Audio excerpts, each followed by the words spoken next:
All right, good morning, team. Welcome aboard to the Morning Note. My name is Carlos Garcia, founder and CEO of GAR Capital. It is Tuesday, October 1st, 2024. Happy new month, everyone. Glad to have you on board. Dow futures this morning down 122 points. NASDAQ is up about 11 points. The S&P down about 0.06%, while the Russell's down about 0.13%. So had a little boost overnight yesterday, slightly, but pulled back this morning. 10-year Treasury yields pulling back 3.743, seeing some bond appetites out there in Europe as well as bond yields are falling. Dollar index is up 1%, 101.21. That's going to affect commodities as we know, and possibly equities. The VIX up 0.54%, even with that dip yesterday with Powell speaking, if you guys saw that yesterday. And the reason that we dipped yesterday towards the lows of the session and then we bounced was that Powell was stating that we're going to get 25 basis point cut in November, 25 in December. Citibank and Goldman Sachs updated their forecast, but Goldman Sachs and Citi were stating that, or forecasting, they were going to get 15.50. Now Goldman has changed it to 25.25. So not as dovish as people are expecting, but again, that could change with the labor market. And that's why this Friday is so important. This Friday is the non-farm payroll report. So here is some news from JP Morgan regarding the scenarios, the probabilities, and investor reactions to NFP on Friday. So above 200,000, between 160 and 200, between 140, 160, between 110 and 140, and below 110. These are jobs added. Above 200,000 jobs added would be a 5% probability. The first tail risk scenario would point to an economic reboot from a soft patch this summer.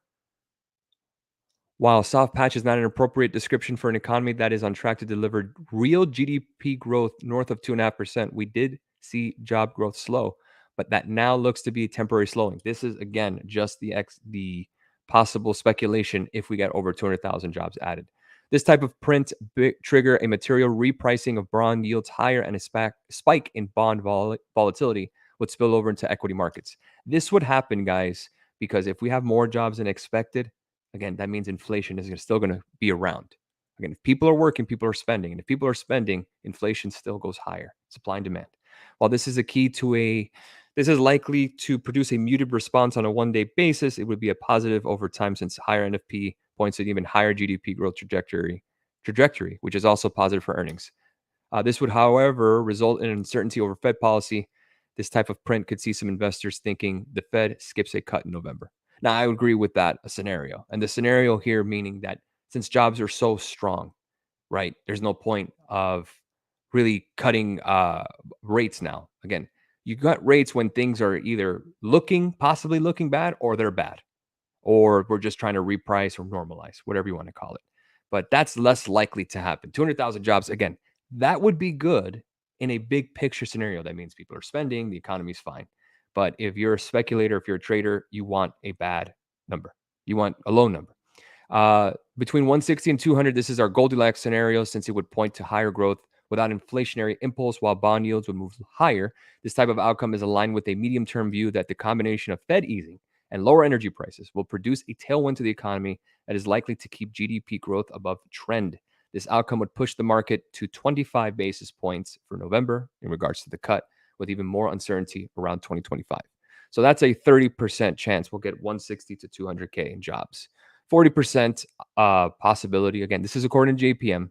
140 to 160. This is the consensus print that still falls in the Goldilocks zone, where the economy continues to grow at a pace that supports earnings expectations without an inflation reboot. That said, this type of print is not enough to remove all concern over recession eventually materializing. So you can see, based on the 30% possibility and the 40% possibility, we're going to add in terms of the stock market. It'll go higher. So let's think of it this way. Anything between 140,000 jobs added to like 190,000, 190,000. That's what we want if we're expecting higher stock prices. Anything with 110 to 140, we would fall, and below 110 would be a fall. Now you would say, well, didn't you want less jobs out there? That would mean inflation's going down, they'll cut more. Yes, but the initial reaction would be negative.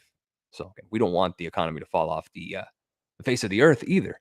Couple of news headlines here. The average shopper is expected to spend $1,638 this year, $1,638, or 7% more than in 2023. PwC said in its annual holiday outlook, a sign that consumers are staying resilient despite years of rising prices. CVS helped to lay off nearly 3,000 workers in cost-cutting drive.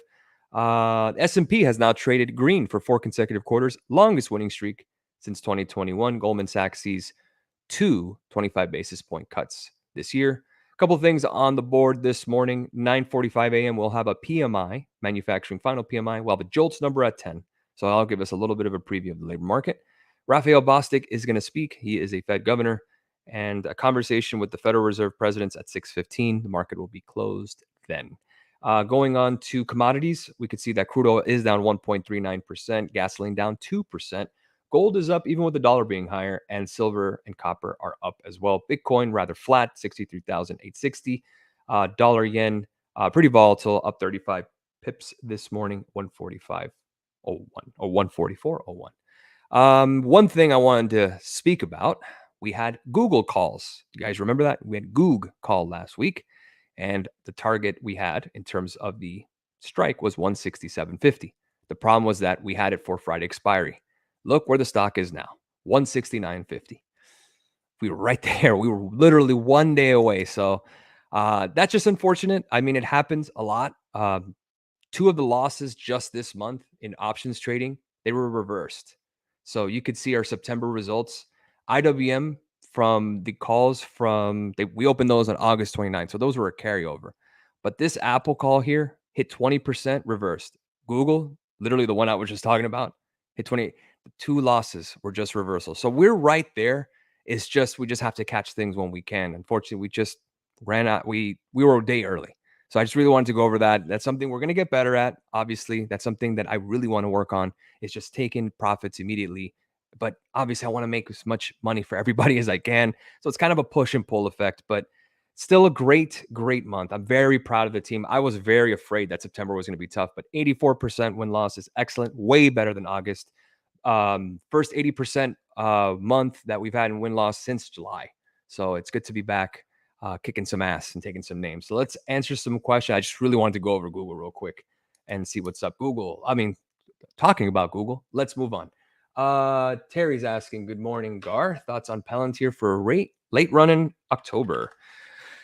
Seems overextended and needs a pullback. Yes, I actually had that on the watch list this week. And here's the worst part. Last thing about Google, I promise. This is going to kill me. Google was on the weekly watch list, guys. Unfortunately, ran out of time. I wrote this at 7:41 p.m. on Sunday, and we were looking for it. This alert, 167.21, hit at 3:58 p.m. yesterday. If I wish we would have filled, but I'm like, we're just gonna not really get that right away. We target the 170 calls. Google right now, really quickly, sorry, hit 170.06. That just sucks. That just hurts me to see. We were talking Palantir. Palantir was part of the weekly 3 stocks to watch. I want to go over that real quick because we did mention Palantir. Where is it? There you go. See, time to cool off. Insiders, talked about that. Break 34. Target is 31.16. So let's go there. Yeah, I need 34 on there. Just depends really based on what we think is going to happen. The reason we have 34 in terms of the level, that trend line there, if we can get below there, that gets below the 20-day moving average. That's where I'd want to short if we get there. But Palantir has been absolutely on fire. Love Palantir, guys. You know the drill. Let's see. Google and Tesla calls. Well, Google, that expired on us. I just went over that. Unfortunately, just a day too early. But in terms of 170 breaking, which we're right around here, next target is 172. If 172 breaks, we'll get another crack at Google because we have an upside gap to fill at 183. So we got from 172 to 183. Pick your horse. We'll get there. Google is set to go higher. It looks really, really good. So it just sucks we missed it last week. Tesla, what happened yesterday, which really sucked. We opened, broke my alert for a breakout, and then, of course, pulls back. Pretty much the worst case scenario as an options trader who's long. And then we got chopped around, and finally we're getting a push higher. Tomorrow is the deliveries number. So we'll see what we get the price action today. It is up pre-market. Let's see if we can break 265. If we can get to 270 zone, let's just say, I would definitely want to take our profits, learn from that 20% thing that happened with Apple and Google, and then we'll let the runners do the work with the deliveries numbers. So Tesla's still good in my book. Thoughts on the port strike? Yeah, I was reading a little bit about it. I don't know if anything's going to be affected immediately.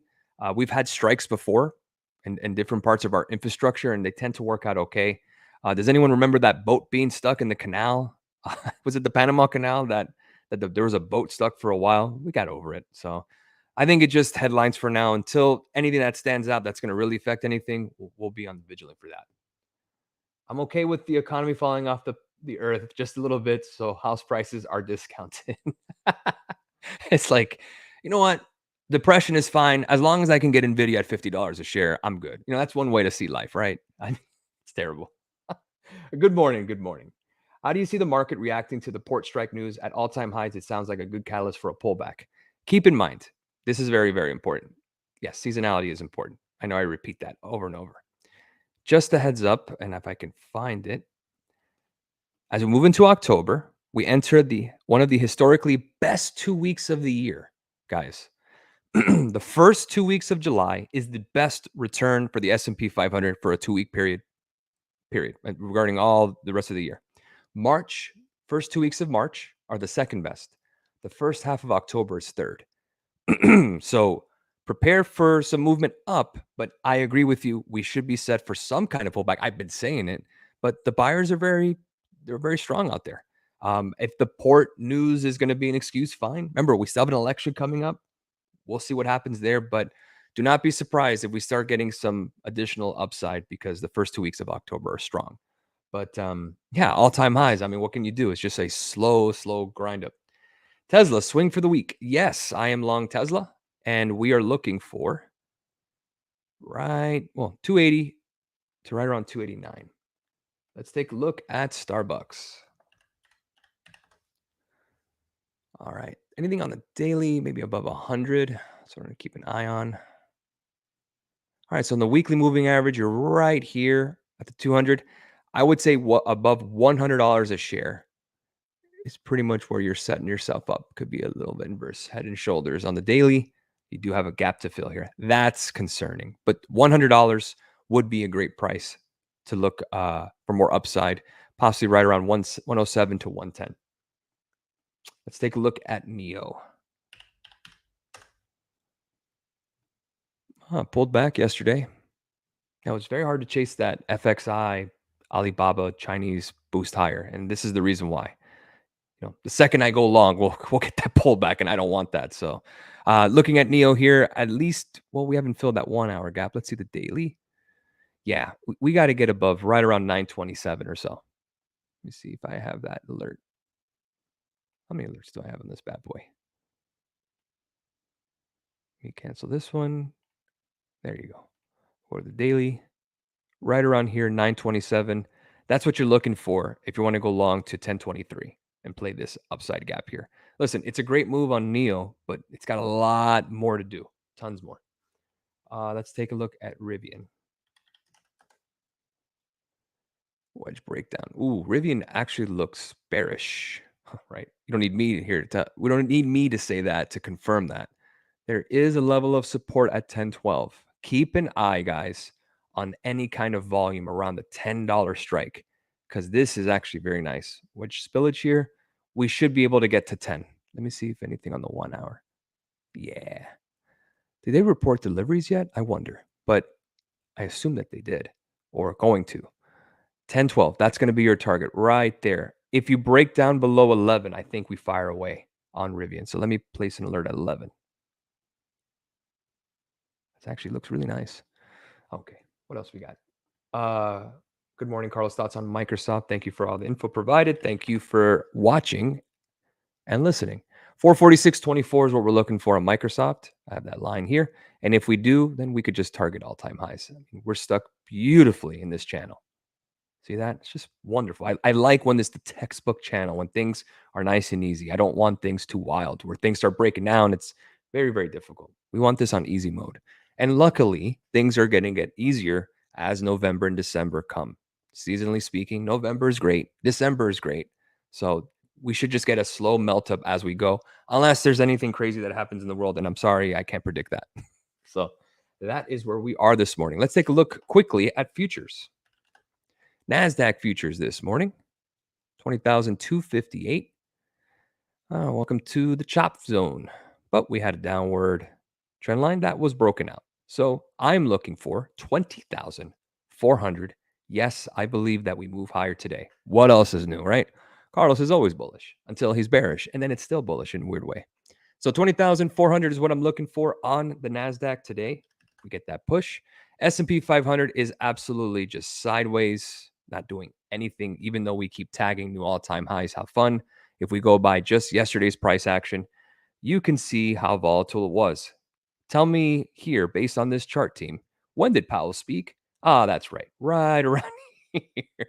And then we started bouncing. So very difficult to trade in future side, very difficult to touch anything right now. We have NFP on Friday. We have Tesla deliveries. We have Nike earnings. Looks like just sideways action for now, but it is a new month. Happy October, everyone. Welcome to the new quarter, Q4. We had a great September. I'm looking forward to it. And just about 16 days, GAR Capital will turn 10 years old. What a ride. And we're going to keep it moving. Have a great rest of your morning. I will see you guys on the Discord server. If you guys want access to the Discord server, make sure to take a look at the scroll below. Get access to our free live market blog, which is here on Discord. All the news that you need to profit from the market. All right. Have a great rest of your morning. Cheers, all.